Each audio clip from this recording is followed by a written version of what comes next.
Gotcha.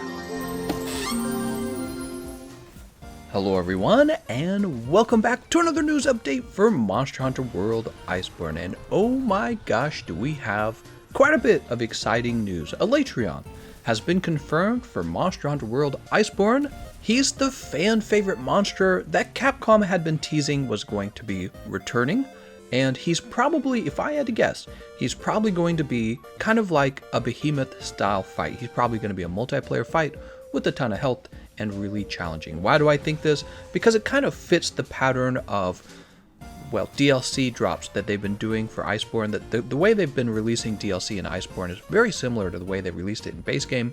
First, they released a siege, and then they released a fight against Behemoth. Well, in Iceborne, they've released a siege against Safajiva, and now it's probably time for them to release a boss fight against Alatreon. So everyone's very excited for that. The only problem is it's going to be Title Update 4, and we haven't even received Title Update 3. It comes in like 2 days on the 23rd. So we probably have a good 2 months before Alatreon arrives, and we will get tons more details when that occurs. So I'm super excited for that. I hope you guys are excited too. The number one thing I've always wanted in the game are more boss fights. And guess what? We might have more boss fights. Let's talk about that. In the Developer Diary 5, we learned that we're going to be getting Arch-Tempered Namielle as the first Arch-Tempered fight in Iceborne. Now, when Capcom announced the Arch-Tempered monsters were coming back, I wasn't sure how I was feeling about that. I still don't know, but hopefully those fights are really fun. Obviously, they will probably come with new Master Rank Gamma armor. At least we have that to look forward to.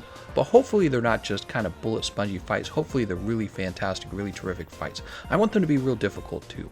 The next thing they announced is that Kulve Taroth is coming back, but she's not going to be a siege. She's going to be a Master Rank event quest that's occasionally available, but not always available. That's how event quests work, they rotate. We don't have all the details of the fight. We know it's going to start from Area 2 of the map, so probably we won't have to watch her walking around doing the catwalk, you know, with the cannons and the falling boulders. Probably we'll jump straight to the fight against her, but I believe we will have to take off her golden mantle. I'm really curious if there'll be any new moves on her. I would love it if they had like a new attack, at least in stage 4, a new dangerous attack would be really fun. So additionally, when you fight Kulve Taroth at the new Master Rank event quest, apparently you can use the rewards to upgrade your old high rank Kulve Taroth weapons. Remember that? I've been playing Monster Hunter long enough to remember at the launch of Iceborne that the developers, was it Ryozo? I don't remember, but one of the developers was talking about not letting your Kulve Taroth weapons go to waste. And so we were farming up Kulve Taroth before Iceborne even launched. Well, here it is, everyone. Hopefully you kept your Kulve Taroth weapons. Let me know if you deleted your Kulve Taroth weapons, because you'll probably have to go back and play the high rank siege in order to get the weapons you want. And now we will be able to upgrade them, and hopefully they compete with the Safajiva weapons, which are currently the best weapons in the game for the most part. So now we have a few things to look forward to. We have Raging Brachydios and Furious Rajang coming, and those will be here soon, March 23rd. And then later in April, we can expect to have Arch-Tempered Namielle. There's going to be the Spring Festival or seasonal event, and there's going to be Kulve Taroth to fight once again in Master Rank, and hopefully it is a lot of fun. I actually think that Kulve Taroth would not be that bad if it was just a regular event quest. No more track farming, no more objectives, just take her down, fight her. I think that would actually be a lot of fun, and we've had such a long break from her. It would be fun to go back and have a few more fights, especially if the weapons are worth actually pursuing, so we'll have to see how that works out. And for players who have never fought Kulve Taroth, I mean, there's going to be some people who really didn't fight her because they only picked up Monster Hunter after Iceborne launched. It's basically like picking up an entire new fight for free, but you know, for someone like me, I've fought her a bazillion times, so I have mixed feelings. I'm looking forward to it, actually. You'd be surprised.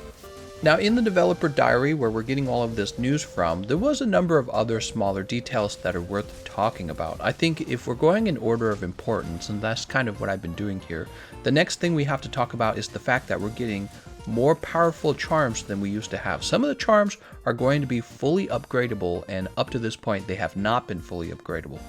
Right now, we know that we're going to be getting a Fury Charm 5, that's Resentment, a Power Charm 5, that's going to be Latent Power, a Maximum Might Charm 5, and we're also going to be getting an Agitator Charm 5, which means that all of these skills, if you fully upgrade the charm, you're going to be able to max them out, and just by using the charm slot, you'll be able to fully use that skill. That's going to be a really big deal, especially with Agitator Secret coming on the Raging Brachydio set. I'm really curious about that, but also just the fact that that makes those charms extremely efficient for building.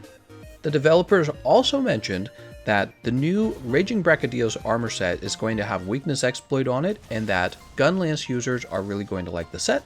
We'll find out what that means in about 2 days, so it's really not that long of a wait. There was also a note that mentioned you're going to be able to upgrade Rarity 12 armor all the way up to Rarity 20, which is kind of crazy. Makes me wonder how much defense we're going to actually have at this point, and if that just kind of makes the game easier. I'm not sure how to feel about it. I guess it's fine. Defense isn't that powerful, is it? Another piece of news, there's a new item for the Guiding Lands called the Banishing Ball.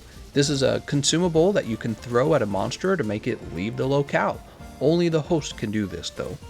Finally, the other really large piece of information is that the developers revealed there will now be skins for weapons. That's right, so you could be using a Safajiva weapon and hide it using the skin of another weapon. Of course, they didn't say that we would be able to do this right away. It sounds like we're going to be able to start out doing that to like regular weapons, and then later they're going to let you do it to unique weapons. I don't really know what that means. Maybe it just takes them a while to implement letting all weapons be covered with this skin, but we'll have to see. Maybe they were just delaying it so that you have fun with it. Who knows? Let's move on to talking about the updated title update roadmap. So now we can see title update 3 gives us on March 23rd, Raging Brachydios and Furious Rajang. On the PC, that's going to be April 9th, which is really not that far away. It's like a little more than 2 weeks away from them. Banishing Ball, Hunter, oh yeah, we didn't mention the Hunter Helper. Basically, you get rewards not just for helping people who have not even played Iceborne, but just for helping people who are lower master rank than you, which I think was a really needed change for the Hunter Helper rewards. First wave of layered weapons. Then in April 10th, you get the Full Bloom Festival and the Spring Blossom Festival. So it looks fun.